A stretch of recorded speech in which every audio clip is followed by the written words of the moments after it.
I'm going to record this session because some people might not be available to join us today, but hopefully they'll be able to watch the recording and get the information that we've shared. So at this point, I'll go ahead and stop sharing my screen and invite Danielle to introduce herself and share her screen when she's ready. Hello everyone, Manahu, Enani Ane, Danielle Brewster. Hello, my name's Danielle Brewster. I'd like to thank Adriana for having me and inviting me to this space to kind of share my lived experiences, my journey, my passion for working with young people, Indigenous youth in our communities, and kind of just talk about some of the best practices and like methods that have been successful in the work that I've been involved in.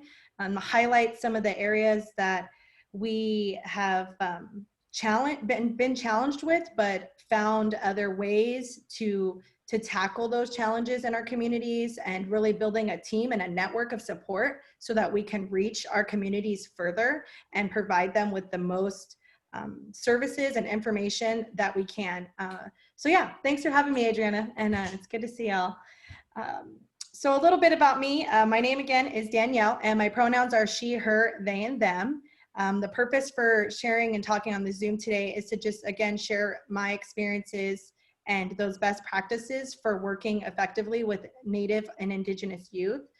Three things that we're gonna cover today are youth leadership development, and this is to kind of talk about the many ways that youth leadership development is seen in our communities and our circles, what that looks like, you know, varies from different area, whether you're rural, urban, living on a reservation, working for a tribe, not with the tribe, for a non-native organization. And so there's, and I'm gonna share some experiences in all of those areas that I've experienced on my own. Secondly, we're gonna talk about making it fun.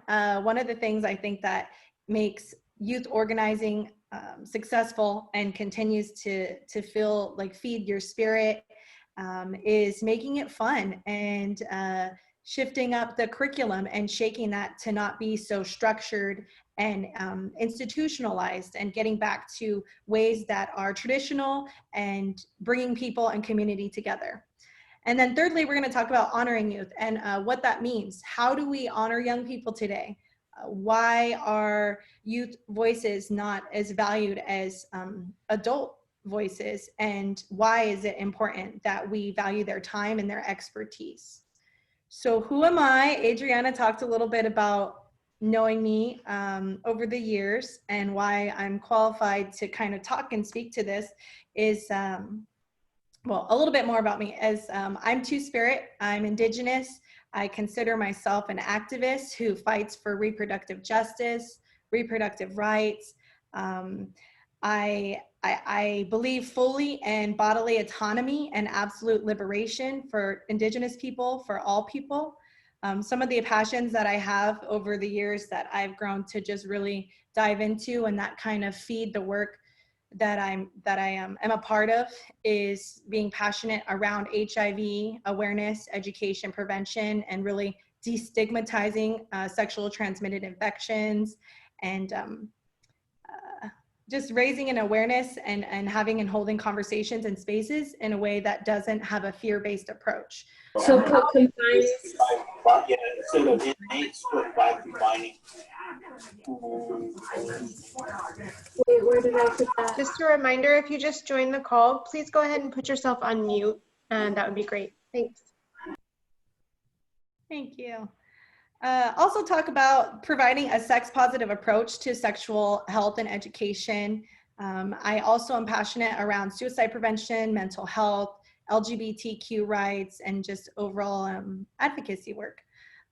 Let's see, so some organizations. I am a part of the North State Women's Health Network, so I have been working on Project PaTHwAY with Adriana, and I probably have seen some of you at our events, and our paths have crossed. But I have been coordinating the grant for, I think we came in later in the grant, so third year, I believe, that we are on the grant. But my history actually with California Rural Indian Health Board extends pretty far. But yeah, so I'm here, I'll speak to that a little bit later. But North State Women's Health Network, and then also I represent Women's Health Specialists, which is a private nonprofit clinic that is a feminist women's health center. It's been around for over 40 years, and we primarily provide sexual and reproductive health care. We do have youth leadership development along with advocacy, outreach, lots of awesome program work. So my position there, it is intersectional with what I do with North State Women's Health Network and all of the issues that I'm also passionate about. All right, so let's dive into what brought me into doing this work. I think about the age of 13, I joined a talking circle that was hosted by Local Indians for Education in Shasta Lake City. And I had come here, and I wasn't, my community, my tribe isn't from here, from Bridgeport Indian Colony, but we, so being in a primarily white space and not really any connection to my community, I was always looking for a place that I belong and that I could be accepted and I guess valued. And so when Life Center was hosting this talking circle, I started attending these talking circles at the age of 13. And so this work started like 20 years ago. It gives you an idea of where I'm at. And that's when I was first introduced into community organizing. Community organizing and peer outreach and education. And I think one of the biggest takeaways from my experience in being involved in Talking Circle is how involved I was able to become in our community. I've continued this journey and this path, not only for myself, but it's come back full circle and continued to bring other youth along and in this work as we go. And so I wouldn't have survived without Talking Circle in the community and the support of young people that I was around. So I have an experience of being a youth in a space talking around teen pregnancy prevention or tobacco use prevention education, organizing basketball tournaments and health fairs. And I share this because I think it's important that we acknowledge like what brought you to being passionate and why I have a different lens when I come into this work is because I've lived through this work. I've been a participant. I've been given a space to have a voice as a young person when I was 13 up to the age of 18 to speak and have knowledge given to me that I could share in our communities when we'd go to powwows and we'd host up an educational booth. That was our introduction to community organizing, to speaking and connecting and informing and sharing information with a respectful and like traditional approach and not forced. And so those are things that really bring me joy when I think about my history and as a young person at Life Center, and on top of all the young friends and the activities and the fun that I got to have. And so I pull from those experiences and try to weave them in the work that I do. But now that I am getting older, it is important that we are providing those same opportunities for other young people to step in and say what's needed, what they like now, what would make things fun for them, and you know, tell us how to lead, and or let them lead and tell us how to support their growth. So yeah. All right, let's dive into some topics here. The first one I'm going to talk about is youth leadership development and the ways that we're building in youth leadership development, what that looks like, and how to sort of maintain youth. I think that from my time as a young person in the project, one of the reasons I was able to thrive was because of the way that we were respected. We weren't put in a place or a position where we were told what we had to do or forced to follow this really heavy in-depth curriculum. It was a space that was created, and it became our space, and we had say and input. And so that respect of youth and our time was really important.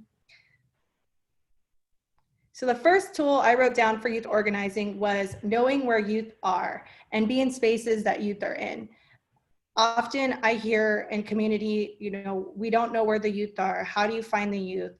You know, where are they at? And that takes work. So one of the tools that I always lean on is the youth aren't going to come to us. We don't wait for the youth. You know, someone found me when I was 13 years old and invited me. And I was told I'd get this $10 gift card if I came. And I was like, man, I really want that gift card, because it was to the mall, and, you know, it was what motivated me. And then I heard there was food and other Native youth, right? And so, you know, really thinking of, where are these youth? How do we find them? Where are they at? And doing your research. And by doing your research, it's sort of like thinking outside of the box. You know, one of the other ways that we've been successful is partnering with different organizations that serve youth. So that's like your base. Start with maybe your inner circle and then expanding that. I found when you work with your inner circle and you build on that and you go outwards, that's where it's going to grow, and you're going to find more youth. But not only find youth, you're going to have a core group of people who want to invest in getting those youth to you and helping you expand the information that you're providing and the opportunities that you have for young people. So an example of that would be the two organizations that I'm working with, North State Women's Health Network, Women's Health Specialists, partnering with tribal orgs or folks that service tribal communities, reaching out and building your relationship. If you don't have a relationship, who do you have to find? Who in there is going to want to help invest and work with you to provide the most opportunities for young people, for Indigenous people? And it can be challenging, but I think that when we're really being intentional and there's a passion to want to help our communities thrive, and you find those other folks, you can build on that. Whether maybe it's one person is sharing the information, putting up, you know, the flyer, just really connecting and building that relationship. But we would partner with the Redding Rancheria, so the local tribe here, and they would share the information with their young people. We also partnered with other organizations such as Intertribal Council of California, Local Indians for Education, California, so CIMC, TANF programs, and other tribal clinics that are out of the area from here, Pitt River Indian Health Services. And then, so those were like core Native groups that we were looking at and making and building relationships. And you building that partnership with them, eventually they have youth, and then we were able to invite them to bring their youth and create spaces. So being able to think of ways that you can continue to build a network and a relationship and best serve young people. But it had been really successful. And at that time, we were able to get around 30 to 40 youth attending a talking circle night, which was a huge success for us. We also partnered with Intertribal Council of California to be able to provide transportation. So we know that there's barriers. What are the things that are preventing young people from being able to show up? So barriers, transportation, money, gas, location. Are we using language and information that speaks to young people? And now that's shifted over like the 20 years that since I've been a young person, but you know, it's texting, it's cell phones. I found that what worked for me recruiting young people was having their phone numbers and being able to text them and call them and remind them a couple days before the event and the day of the event. And so those were small like tools that you can invest in using and spending time on to help make your youth recruitment more successful. And more people showed up. The more I text, more people would show up. And so yeah, that was like a little bit an example of partnering in community organizations. Some other places I wrote down were schools, connecting with school counselors, letting them know what you do, sharing the information, because the tools and the information that we're giving out is so powerful. And not only like the content, but the people who are doing the work. You're from the community, you relate to it, and you're culturally competent to best serve these communities. And so sharing that and reaching out in schools, gyms, clubs, other community organizations, programs that serve youth, and letting them know if you have Indigenous youth, they can come and these are the things we do. And a lot of times you'll find community partners that want to share that information and refer folks to you. Let's see. So again, another one on youth organizing I would like to highlight is cultivating youth conditions where youth feel comfortable. I think, being a young person, one of the best things about Talking Circle was that there were no parents there. Not only like were there no parents, there were no elders. And so it was really a youth space. And there were times that they brought in parents and elders. But when you're talking about sensitive topics, sex, condoms, drug and alcohol use, healthy relationships, sexual violence, there's, a space that needs to be created to have youth feel comfortable. And maybe youth aren't always going to speak up. I never talked about anything. But at the time that I needed information when it came to teen pregnancy prevention, I knew where to go. And that's one thing when I present and do education sessions, is if folks can walk away with one thing that they put in their toolbox that they can share with another person or maybe use later in life, that's success, like that in itself. So creating a space that is comfortable and inviting. When you think of that, it's not just your space and your settings, it's snacks, right? Like everybody loves food, and we know as like Native people, that's what's comforting and feeds our spirit. So snacks, yeah, you got to have some good healthy food options, maybe some like sweets. And I often ask the young people, what do you want? Because what I want is so different. And so giving that voice to them and finding out what you want. Another thing is prizes, making it comfortable, fun, prizes, look at those types of things.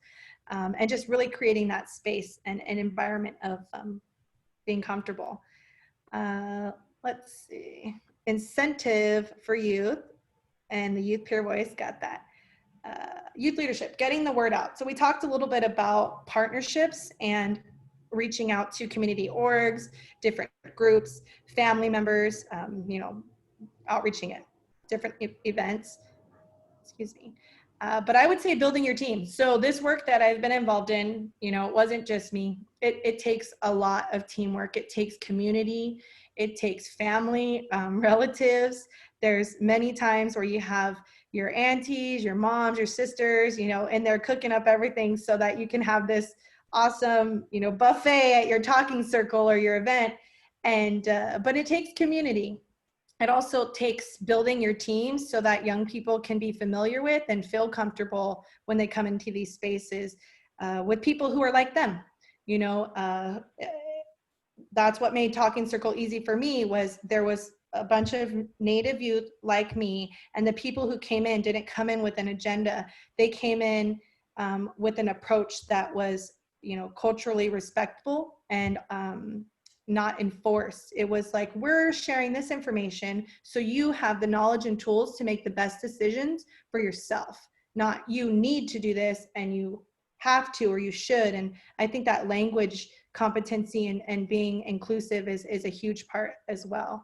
But building your team. I have a few team members, outreach workers, peer leaders that are young, that are from the communities we serve and the tribe. And so they're the ones inviting and outreaching, and it makes a huge difference. And they're the ones reminding their peers, hey, this is happening, you come. But they're from the community. And when you're from the community and you serve the community, you have a different lens and you have a different approach. And if you're not, it's showing up in spaces and learning and willing to listen. And not coming in again with that agenda. And sometimes we have to shake the old ways that we're used to organizing or recruiting and just listen. And to the people who are from there and where are these young people? How can I connect with your tribe? And building that relationship and being, consistent. And so, yeah. Getting the word out, some other tools, Facebook group invites, flyers, speaking with youth, Instagram pages. We talked about the texting and phone calls. One of the successful, we talked about that, sorry. Maintaining youth. So this has been a huge challenge that comes across, is like maintaining those youth. But when we look at young people in our lives, in our communities, they're really hard, especially, with what we're experiencing right now, and the communities that we come from. There's lots of barriers that can happen. So when we talk about maintaining youth, these are some of the tools that we found that can help us, is building their leadership and creating different opportunities for personal development and real concrete skills that young people can apply in their lives.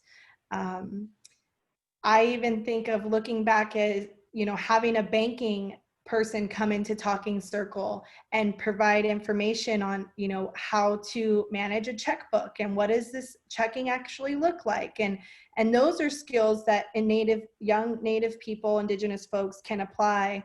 And it makes them, much more knowledgeable and powerful whenever they're continuing their journey. Other things is conferences. I know we're always thinking like conferences, but one of the reasons I also thrived was those opportunities to go to a conference, to meet other youth like me, to have other people share their voices and their lived experiences that spoke to me in different ways and had that cultural connection, was a big part of surviving depression. And so, what are the things that we can do that will connect young people and advance their leadership? And I often hear like the term empower, like we want to empower you.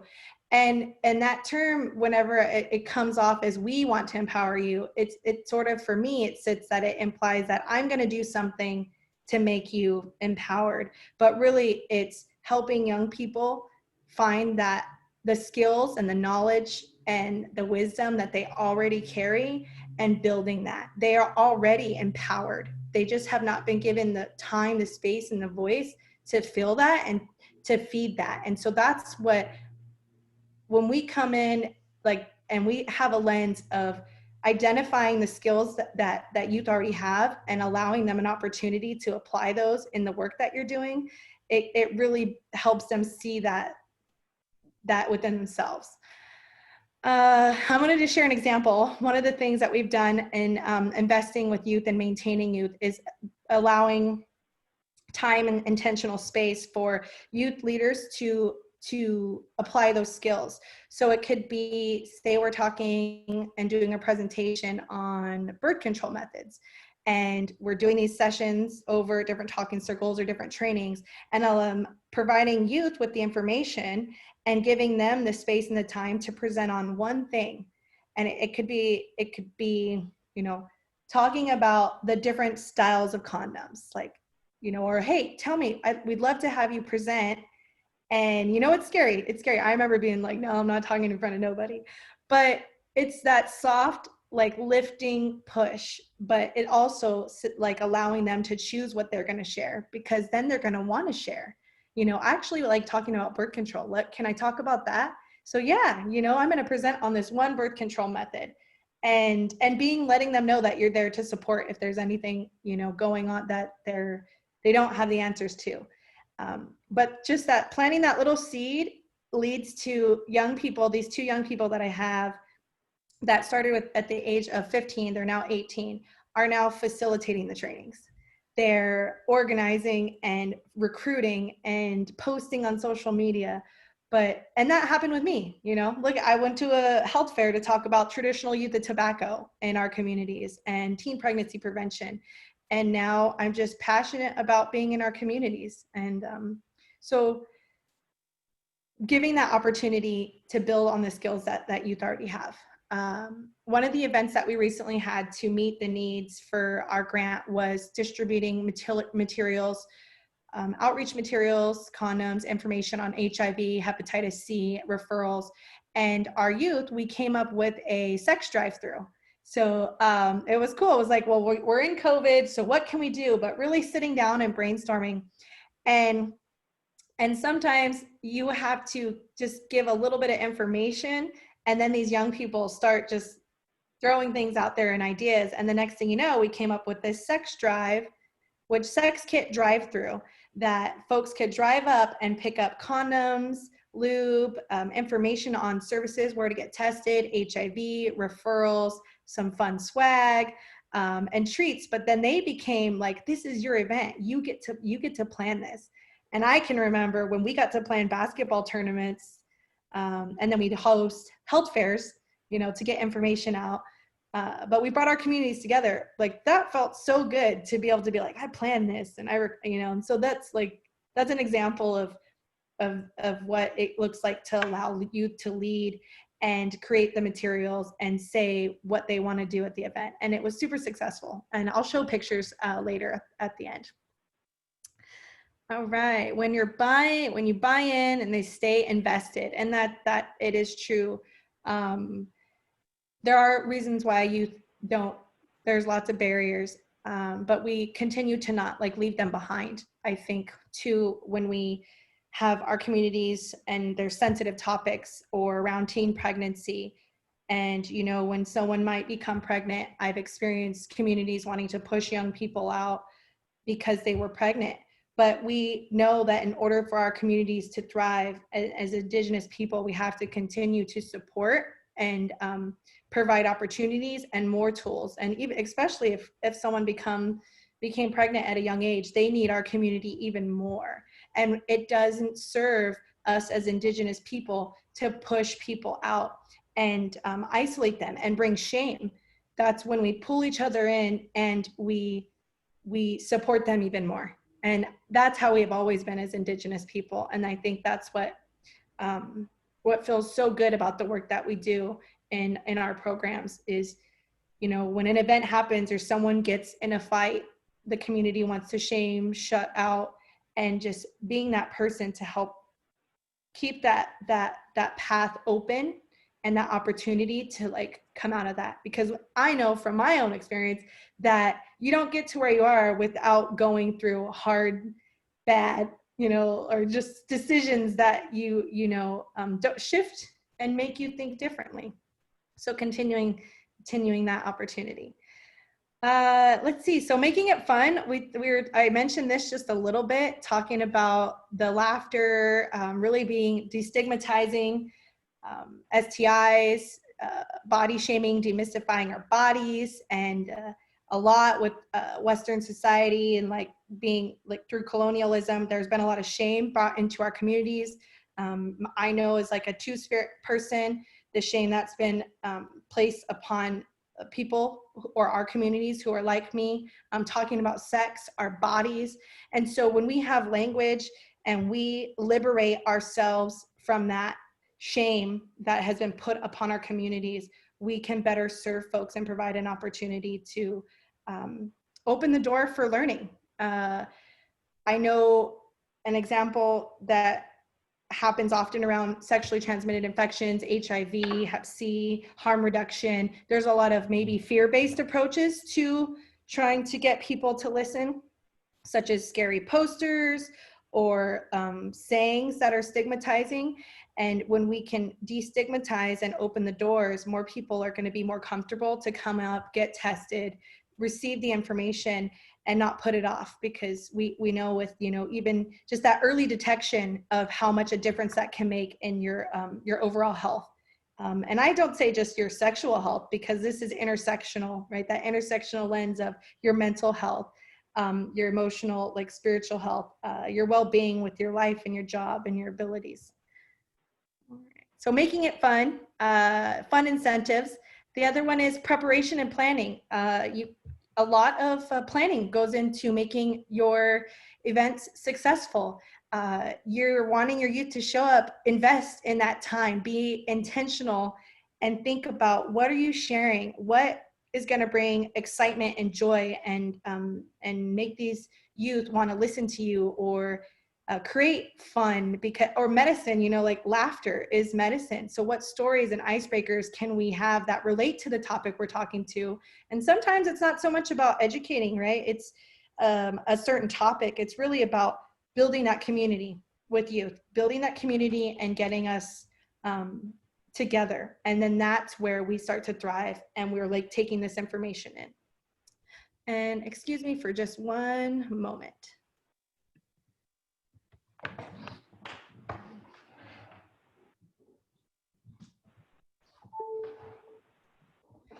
My laptop was gonna die. I had to plug back in. All right, so content and material. right now we live in this world where they are pushing information at us, and our kids are having to sit on these laptops and take information and information, and it's heavy. It's a lot, but you know, we don't have to teach like that.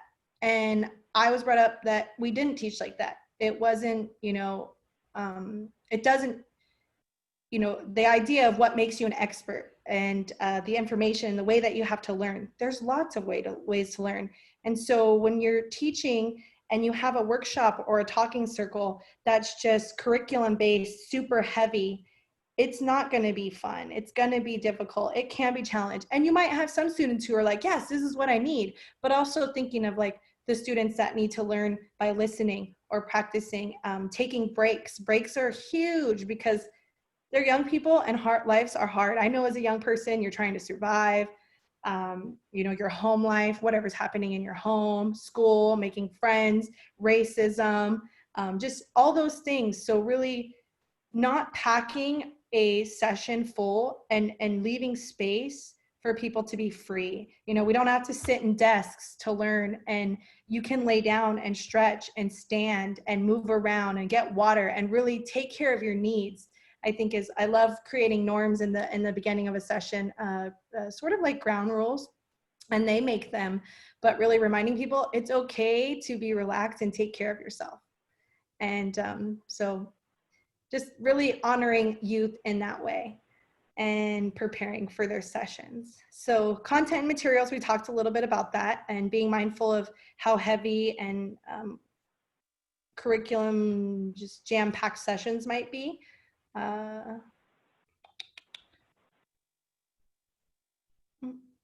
So 3, honoring youth.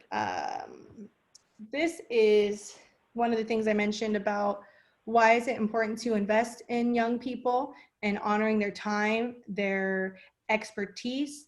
We invite youth in not only to share information and provide them with the knowledge to make decisions that are best for them, but we're also learning from them. We're getting information. They are teaching us just as much as we are teaching them, and we're getting paid. So we always want to think about honoring and respecting young people and paying them for their time and their expertise. Anytime I do something, I advocate to pay young people. Young people have needs. Young people have wants. Young people are our future, and they are valuable. And, whenever I was young, I know in different spaces where it was because you were a youth, you didn't get certain things, or your voice wasn't heard. And I think when we look at the work that we've done over these years, it's because of the way that youth are honored and respected, not just by giving a shirt or a water bottle, which are great. Shirts and all swag, they love swag. But money, right? We live in a capitalistic world. Money is something that our people need to have access to for food, for the things you want, for fun. And so I've always been a huge advocate on honoring young people for their expertise and their voice and their time and being there with you, because we're always learning from them. And so I talk about stipends, advocating if you have opportunities, putting that in your grant. Feeding young people isn't enough. That we need more, and we have to be the voice to advocate for that. And I've gone into places where it's not heard. They don't want to do stipends, but just continuing to make sure that we are advocating and asking for that, because if we don't ask, we won't get it. And so let's see. Woo, a lot of stuff. Let me look at my time here. 2 o'clock. All righty. All right, this part here is now, how can we do this work in our communities? Like, how can you go back and do this work? Before I go into that, I'm going to go into a screen share. Does that sound good? And I just want to share some pictures. These are from this last year, different events, and I'll just kind of talk about them as we go.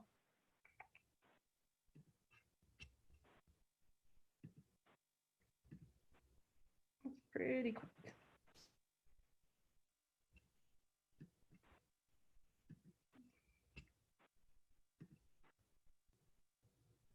Doesn't want to let me screen share. Ah, beside you.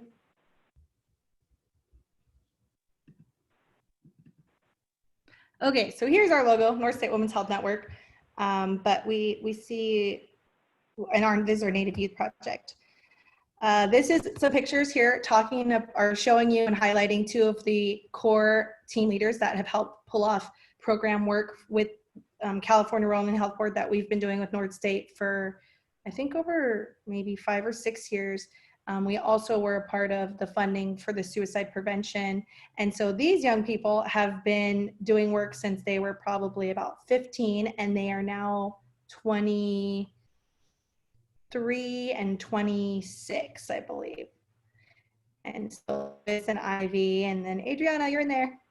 But one of the other things is when we are going and doing trainings, I think back to what helped me be successful was the opportunity to go to those, being invited to attend and learn and receive more tools and training and skills. So anytime there's an opportunity, such as a conference or the wellness conference or this training for Community Promise or artists, I'm thinking, what young people can I bring along with me? Who can I bring along? And continuing to plant that seed and just, you know, water and like keep that growth going with them. And then they continue to be invested.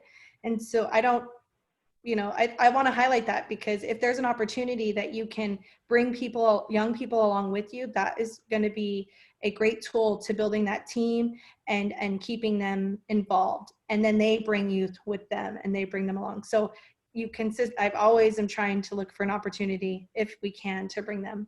This is a sex kit drive-through. This was a flyer that was developed by 2 peer outreach workers, Abigail and Andrea. And they are outreach workers where they go out into the community and tell people where they can go to get tested or get condoms. They're young, between the ages of, well, they're 15 or 18 now. And, but now they're developing materials and tools that are being used for events. And it's exciting because they have that skill and excitement to want to create and promote and pull off these events where they're getting information to our communities. So here's some pictures in partnership with Women's Health Specialists, creating the kits, North State, and distributing materials.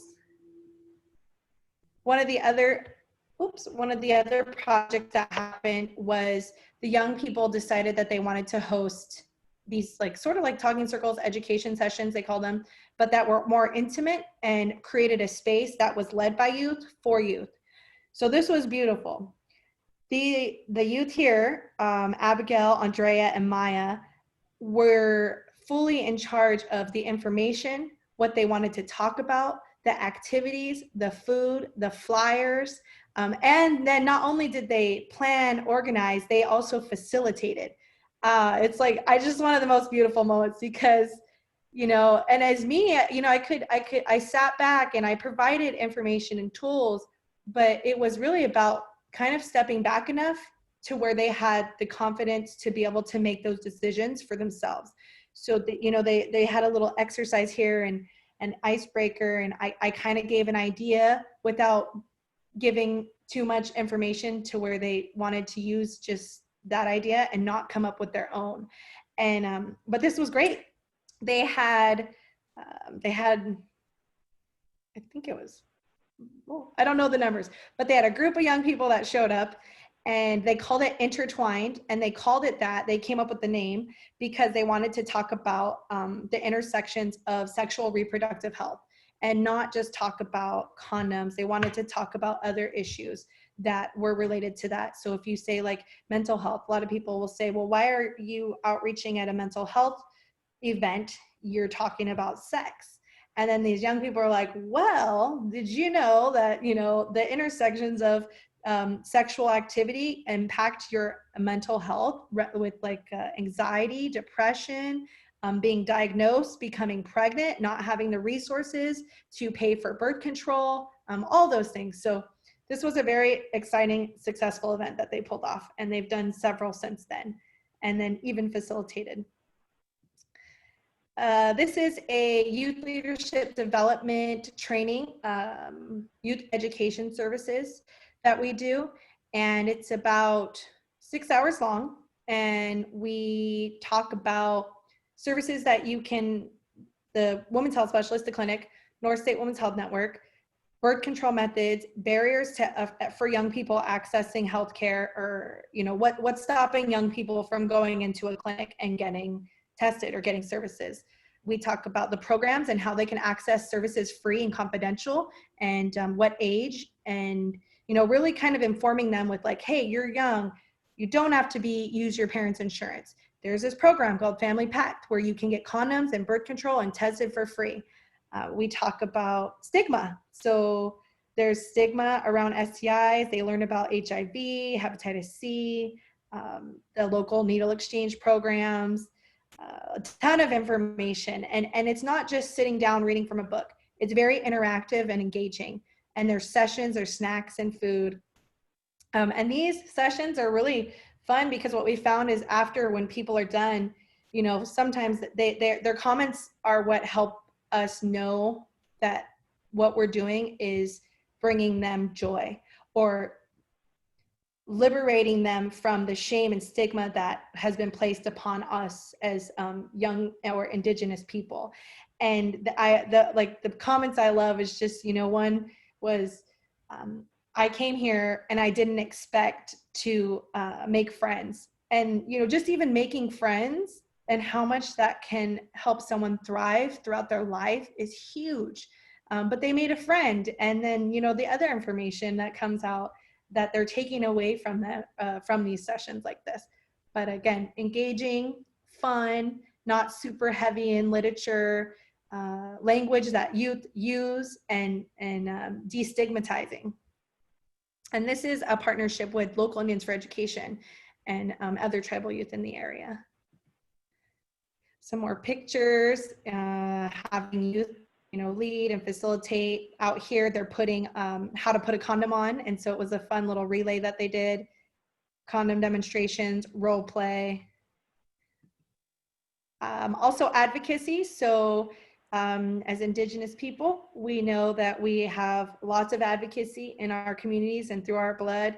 And so whether it's protecting the land, the water, the salmon, ceremony, like traditional spaces, you know, reproductive rights, reproductive justice. And so here, there's a few marches that young people we've gathered to go to: Pride, the Martin Luther King marches, the women's marches, and really getting folks an opportunity to go out and do advocacy work. So that's that. So let's move into, did I stop slide? Yeah. Right. Give me a minute here out of this. Okay.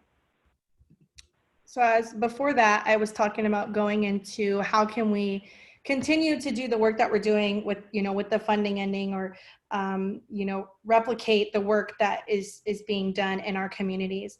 And some of the key components that I put down to highlight and remind us is relationship building. It's huge. Relationship building in your community, relationship building with organizations that are serving youth, even those that aren't serving youth, can be beneficial because those people have youth, right? Like parents, families, communities, foster care, drug and alcohol recovery programs, folks, like all of these things. Building those relationships are going to be ways that we can continue to do this work. Also, having youth who represent the community that you're serving is beneficial. I spoke to that earlier. Having people come in that look like you, that, you know who you are, maybe your community, sometimes not know who you are, because then that can create a barrier, but being invested in knowing the space and the community that you're from. Outreach workers. This has been a huge success for us, is having those peer outreach workers who are the youth who are from the community going out and doing street outreach. This is what we do. This is who we are. Going to a health fair, attending a health expo, cultural events, tabling, and really getting information out.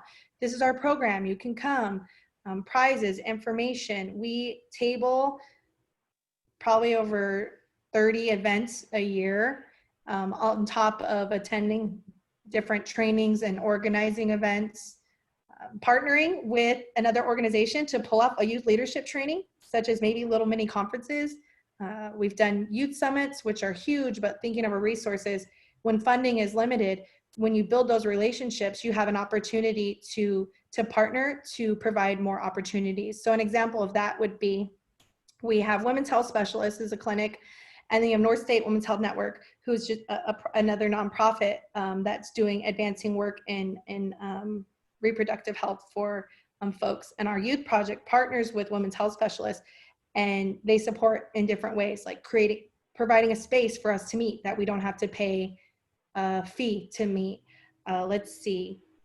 North State will maybe provide stipends, and the health center might provide food. And then you pull in another organization, might come in and provide transportation. And so that has actually been what's helped our program be able to stay afloat, was those partnerships. Because when funding's limited or restricted, we don't have access to a van or the insurance. But guess what? Local Indians for Education does, and they are going to actually transport any youth that need transportation that day. So relationship building, outreach workers, and next one was traditional, cultural activities, always weaving that in. So I'm talking a lot about the other stuff, but we always come with an Indigenous approach and weave in, that part of who we are, whether it's with opening your session with, a song, a prayer, doing, hand game, or having some type of cultural activities, even outside of the content that you're wanting to make sure that you hit for your grants. But you can even weave that in. What I used to do is, our agenda was like, we're going to start off with an icebreaker, and then we're going to create some norms, because the icebreaker always gets people loose and having fun and laughing. Create some norms, and then let's eat. We're going to go into, while you're eating, we're going to do an education session on hepatitis C. And then a little bit later, we're going to do some necklace making. And then we're going to wrap it up with another icebreaker, energizer, and, so that gives you an idea of how you can weave in different topics and providing cultural activities and things. Another one that we said was plan for success. I talked about it earlier. So how do we keep this work going, is planning and being intentional. And then lastly, I wrote down destigmatizing and making people feel comfortable. So whenever we're partnering and we're collaborating, making sure that those partners and those orgs are, or community members are aligned with the information that you want to share and promote in your communities. Because sometimes you can bring in someone who might not have the same lens, or might have a different agenda. And, so that relationship building gets back to that, and making sure that they're there to help support the work that you're doing, and in a balanced way, and in a destigmatizing way that doesn't bring shame and harm to our communities. Because bringing in the wrong folks can be very harmful and can cause, mental health problems or issues that come up. And I speak from my own experience with that. So it's important that we do our research on who we're working with, and that that they're fit for our group and our young people, because we want to honor them in that way. So that's it for me. That's a lot, but yeah, I'll hand it on over to Adriana. Thank you. Thanks so much for sharing, Danielle. Oh, I need to turn off my timer I set for you for your 10-minute mark.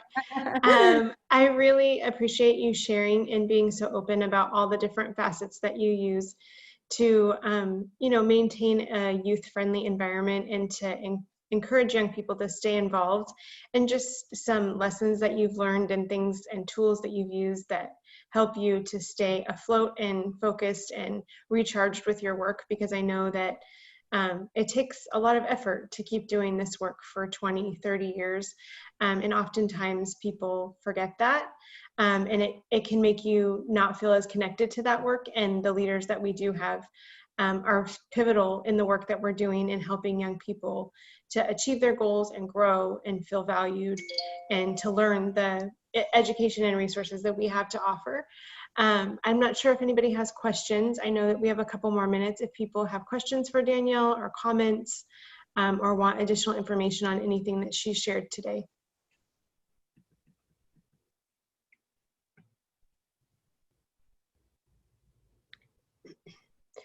I guess one thing would be, I was looking to see if maybe you'd want us to, or feel comfortable with me sharing your contact information in case people come up with questions after the session, or maybe they don't have, or they don't feel comfortable sharing right at this moment. Would that be okay if people wanted to touch base with you through email or something like that? Yeah. We want to work on a project together. Or just kind of pick your brain, or, you know, talk about how you've overcome different challenges working with youth over the last 15 years. I know that Danielle is involved in a lot of different projects and collaborations in her own work, and then she's also gone back to school lately. So I know you have a lot on your plate, but I think that it's always good to kind of share contact information, and then that way, if there is a way to connect in the future, that you have that available to you. Yes, please do. That's a relationship building. Okay. So I'll give it one more minute and see if anybody has any questions, but I will follow up with you all with her contact information. And then, of course, just thank you so much for taking the time to prepare and to share everything that you have today, and also just for your diligent and heartfelt work over the years. I really appreciate it. Thank you. And thanks to everyone. I mean, the work, it's good work. It's wonderful, and I know everyone in this group is touching communities and pressing forward in the most challenging times. And so thank you all for what you do in our circles and continuing to press forward. So really quickly, I haven't used this tool in the past, but I'm populating a poll. I just posted the poll. So if you see it or it pops up on your screen, if you could just take a couple of minutes and share your input on those things, that would be really helpful. There's just a couple of questions, and it will populate to me directly through the Zoom account that we have. This feedback helps us to document what has been helpful, what you all have learned, and then also the number of people that participated. And then once it's shared through the recording of the Zoom session, I believe they'll be able to participate as well. So I'm not sure if it pops up on your screen or if it goes to your email, but just take a few minutes to provide your input on today's session. And then if you don't receive it, if you wouldn't mind just emailing me, and then I can send the questions directly to you through email itself. I'm not sure. Danielle, have you used that option in Zoom before? For what? The polls. So when you, let's see. Oh yeah. Okay, so I populated the poll, and it says the poll is still running. I'll leave it on there for a few more minutes, or a few more seconds, I guess. But overall, I think there's 4 out of 5 people that have completed it, and it might be my fault because we have one staff member that's just helping me out as backup. So she might not have taken the poll, and that's perfectly okay. But right here, it just tells us, you know, how helpful information was. Does your community plan on working on this topic in the future after the project ends? Was the information today helpful? Do you plan to incorporate the information into your work? And would you like additional resources on today's session? So those were the 4 questions that we posed. And I think that everyone has participated. Maybe Michelle and I haven't, and so that might be throwing it off. But anyways, thank you so much for joining us today and for listening in. I hope that this information is helpful to you as you move forward in the work that you're doing in any area of prevention. Keep in mind that the tips and ideas and everything that Danielle shared today about effectively working with Native youth, it applies across the board with all the work that we're doing in all different facets of public health and education, prevention. So I would encourage you to just kind of let that information resonate and try to figure out ways that it might bolster the work that you're doing, and then also to reach out to me or anyone at the California Rural Indian Health Board if you'd like additional information or resources, or to connect more with Danielle or anyone else on the call. So thanks so much for your time, and I would like to remind you that there is a session tomorrow with Robert Foley in the afternoon, and I will send out another reminder in the morning with the Zoom information. So he's also a really dynamic presenter. He'll be talking primarily about sustainability, and we did touch on that a little bit today, but he'll delve deeper into that. And he's also a wealth of knowledge and a great resource. He is the Chief Operating Officer for the National Indian Health Board. And so if you guys have topics that you'd like to discuss with him, you can connect with him tomorrow, and just keep an eye out for that reminder. All right, anything else? Let's see, I think I have a few questions. Thank you, everyone. Thank you. I think it's just mostly thank you to Danielle for sharing. And so yeah, on that note, I'll just let you all go, and I hope you have a great day, and we'll talk to you soon. Hope you get to join us tomorrow. Bye, y'all. Thanks.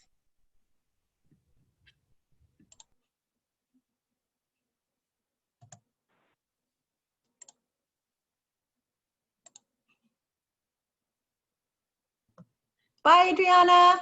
Bye, Michelle. Thanks for your help. You're welcome. Have a good day. You too. Thanks. Bye.